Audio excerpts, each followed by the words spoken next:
And now, more with Social Women, with your hosts, Pat Cruz, Amy Diaz, and Bronwyn Dannenfelser. All right, and welcome back to Social Women. I'm your co-host, Bronwyn Dannenfelser, and our toll-free number is 855-252-2020. And we would like to welcome the best-selling published author, poet, and motivational speaker, Rebecca Flores of the Natasha Love Foundation. Welcome. Good morning. Hello there. Hi. Amy. Hi. Good. Thank you for having me. It's a pleasure to have you on here. And you brought with you your book, and Poems to My Daughter. And I'm going to jump right into this and have you tell us about your daughter, who is Natasha, right? Sure. And Natasha was a courageous, talented young lady she had so many talents. Number one, she was Miss Teen Rhode Island participant. She sang for the Rhode Island Philharmonic Jazz Ensemble. She was a model for Redken Hair Products. Natasha was the graphics and the camera director to my TV show that I host, the Rebecca Flores Show. She also had a little business. She would walk the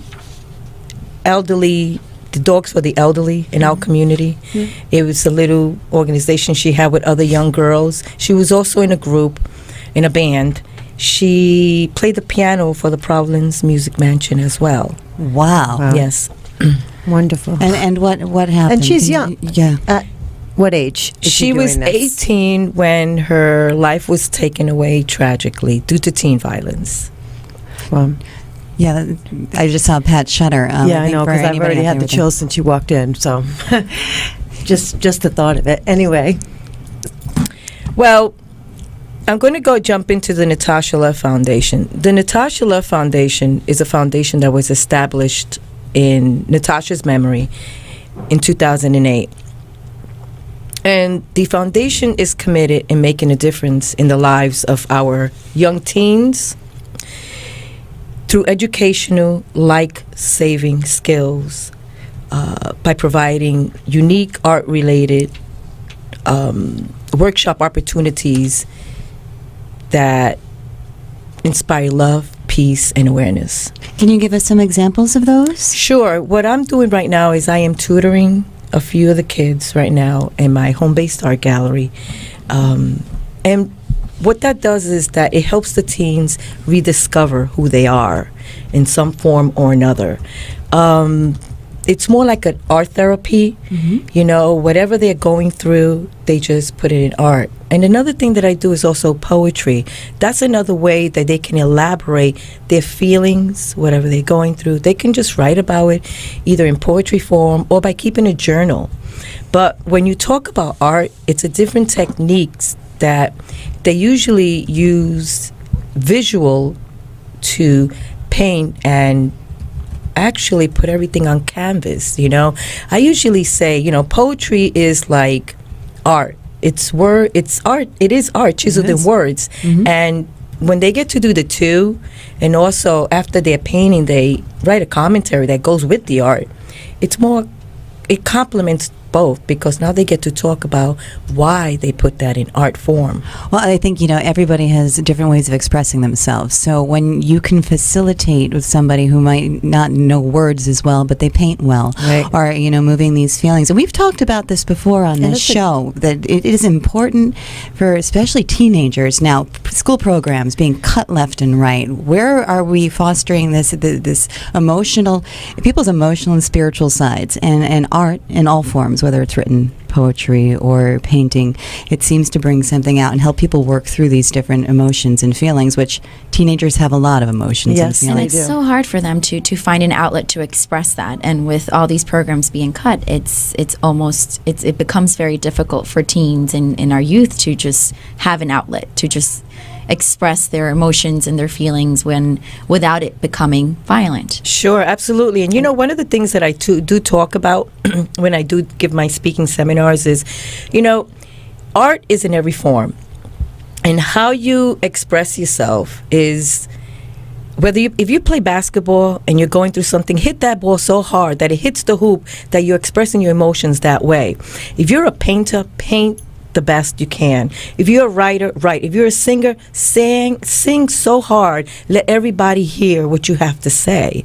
I mean, art is our life. It's everything from right now. You're using the laptop. There's graphics art. There's there's filming, there's directing. I mean, there's art is in every form and in every shape. Now, Rebecca, I can't imagine what it must have felt like to lose your daughter, especially somebody who's doing such incredible things. And I'm looking at the titles of the poems, and I'm looking at your poetry, and it's speaking to exactly what you're saying right now, because it looks like a lot of these you're writing to your daughter. And I'm wondering if can you talk about how this helped to heal you? Well, first I have to say that when I wrote this book, I knew it was going to provoke a lot of feelings.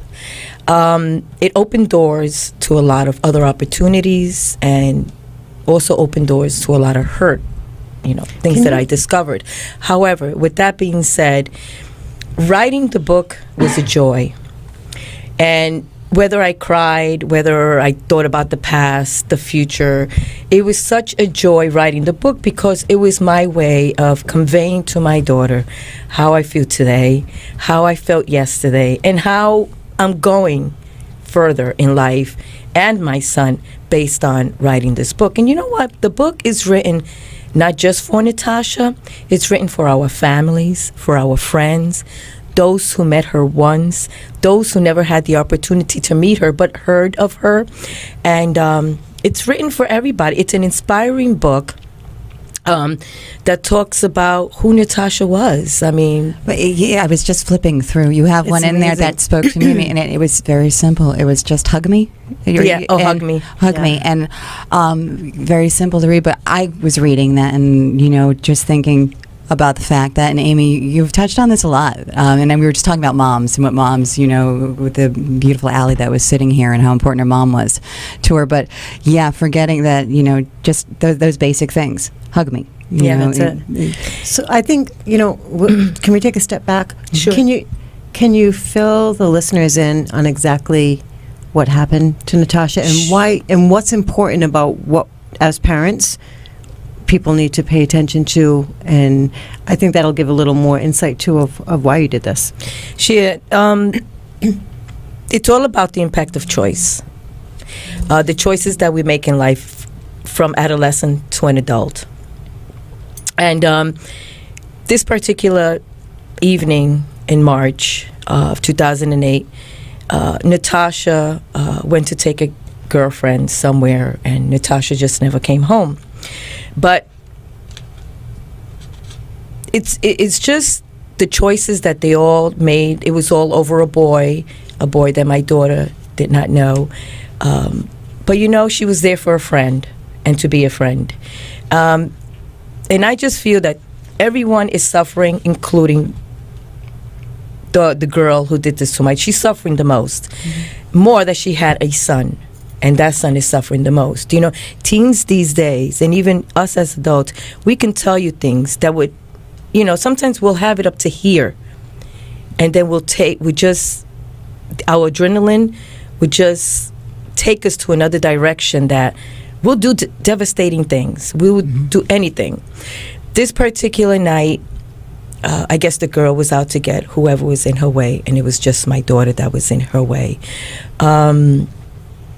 This happened with another girl? Yes, it was the girl that did took the life of my daughter, another 18-year-old girl.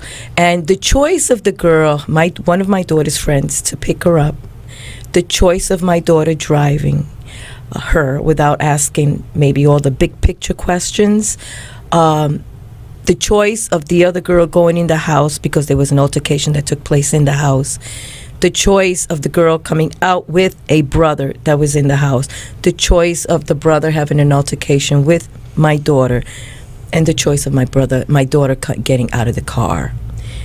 If my daughter would have said, I don't know who you are, let's just go.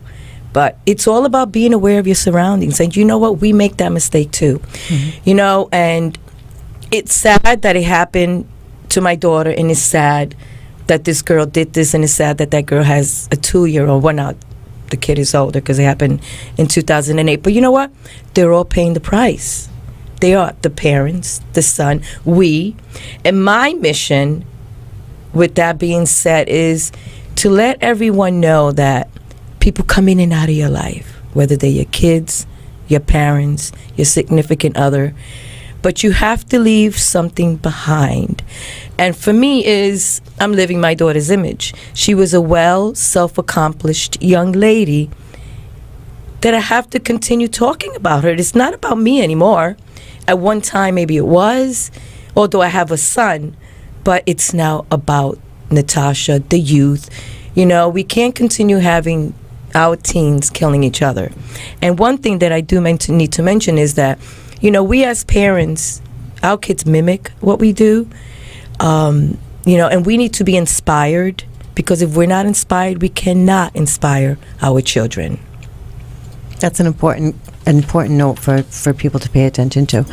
And welcome back to Social Women. I'm your co-host, Bronwyn Dannenfelser, and our toll-free number is 855-252-2020. And let's welcome back best-selling, self-published author, poet, and motivational speaker, an incredible mom, by the way. Thank you. Incredible mom, speaker Rebecca Flores of the Natasha Love Foundation. You know, for those of you just tuning in, we were just speaking with Rebecca about her daughter, Natasha, who lost her life in a tragic situation, I guess is the best way to put it, and how you have been using all of this to write an incredible book, to go and speak to young kids and mentor at Central Falls High School you were just talking about, right? Yes, I do. And talking about arts programs as well. Yes. So can we go back to that a little bit? Yeah, that's an important piece. So Yeah, I want to get back to the foundation and exactly what you're doing there and how that kind of... Well, you know, one of the missions of the foundation is to teach and encourage our youth to strive, like I said before, for self-discovery. And all of that fosters hope for one's self and for one's community in peaceful ways that can help them cultivate understanding and discipline.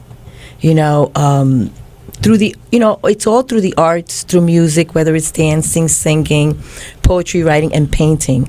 I do it right now through painting and through poetry writing, because that's more my forte. That's what I do at home now. So now, are children then, or young adults coming to you saying that they would like to take a painting class, or are you holding? How does that work? Well, yes, they do. They come. Mostly parents call me and they ask, "Can you teach my son or my daughter how to paint?" Because they do like to paint and draw. However, they get frustrated because they don't know how to paint or how to go about it. So that's when I come in.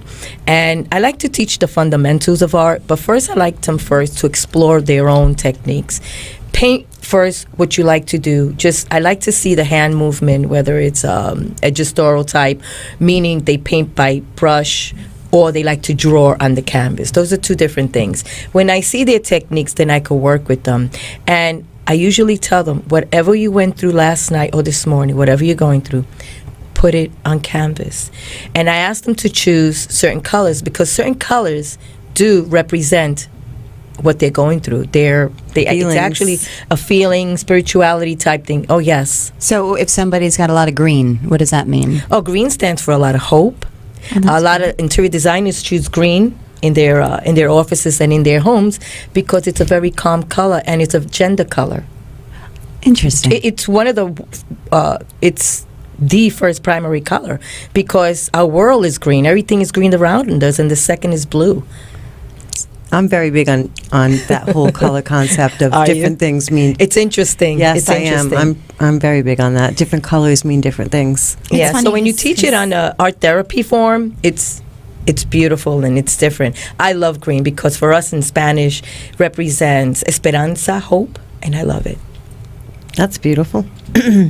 So the foundation is supporting different arts programs. Yes. And yes, you have a fundraiser coming up. Yes. Yes, actually, it's a book signing fundraiser taking place at Teodoro Jury. It's on February the 26th, which is this coming Sunday, between the hours of 4 and 6, and the address is 725 Branch Avenue, and that's in Providence, Rhode Island.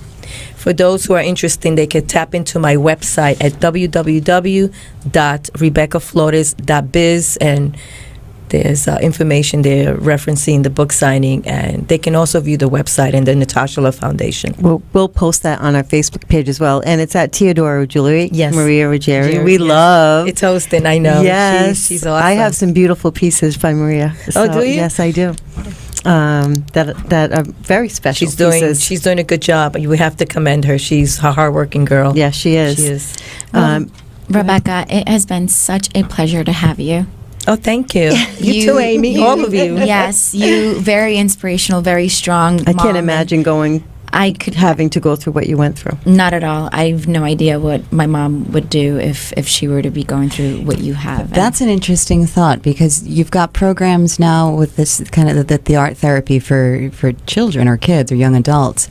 I would think that wouldn't it be neat for women? I do have it for women. Yeah. I have what you call a Make It and Take It class. The Make It and Take It class, it's a 2-hour class. And what you do is you make it and you take it home. And I teach the therapy part of it as well. Wow. For women only. It's more like a canvas and mingle type thing. So where do they get that information? On my website, www.rebeccaflores.biz. Great. Thank you so very much, Rebecca. We are